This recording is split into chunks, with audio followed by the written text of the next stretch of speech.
In the National Assembly, House of Representatives, 360 members, all of whom represent. To be a true representative requires active participation in the House.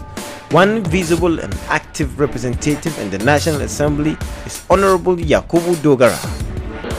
If the President truly intended that we amend this Appropriation Act, all he needed to do is to bring a signed copy of the one they have done and then provide that clause, this should be deleted, this should be inserted here.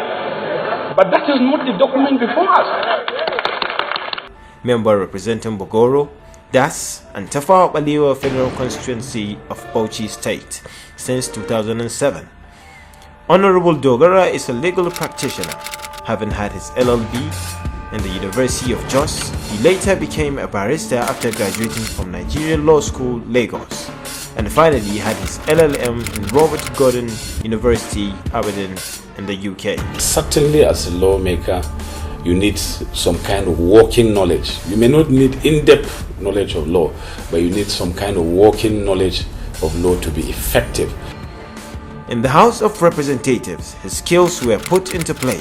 He was appointed as Chairman House Committee on Customs from 2007 to 2010.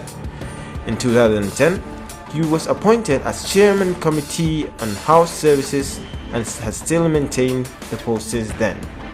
Honourable Dogara is among the most influential members of the House of Representatives who has moved and sponsored many motions and bills on the floor of the House.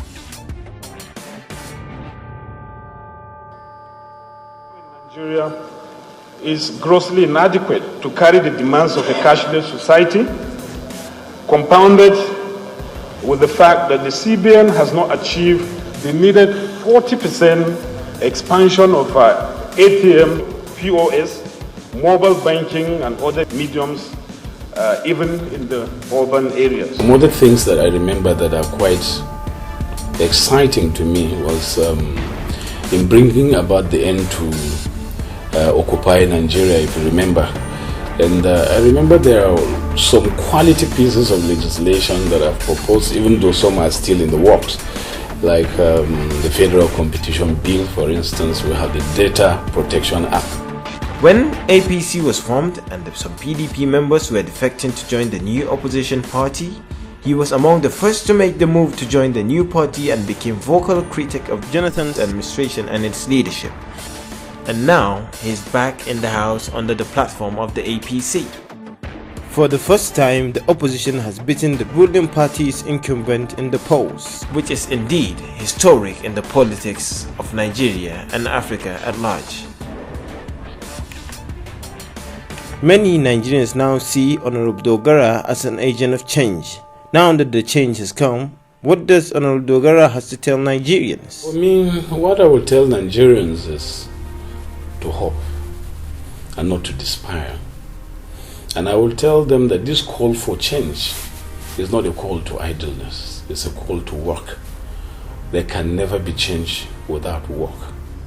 We have to work. There's no shortcut. Anybody who wants progress must work, and must work. If some of our brothers and sisters think that the change will promise means free tickets to fast food restaurants, then I'm sorry. That's not the kind of change we're looking at. We're only looking at the possibilities of creating opportunities that will make our people realize their potentials. That is the change we're talking about. We'll put resources on ground.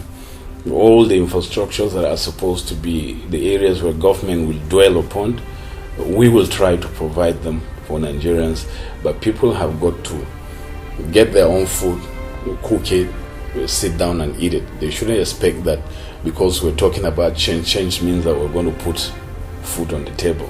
No, it means that you have the opportunity to work hard so that you can live the fullest potentials of your life, and that is what we're delivering to Nigerians. So I would say patience is a very, very big virtue. They should be patient with us. The whole space is littered with so many things. As it is, we will have to clear virtually all the things that are littering the space before we start laying a foundation.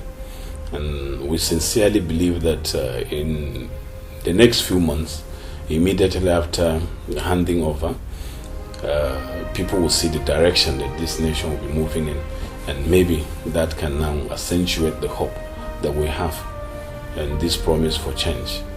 And with patience, with hard work, and with discipline, I'm sure we can make this nation great.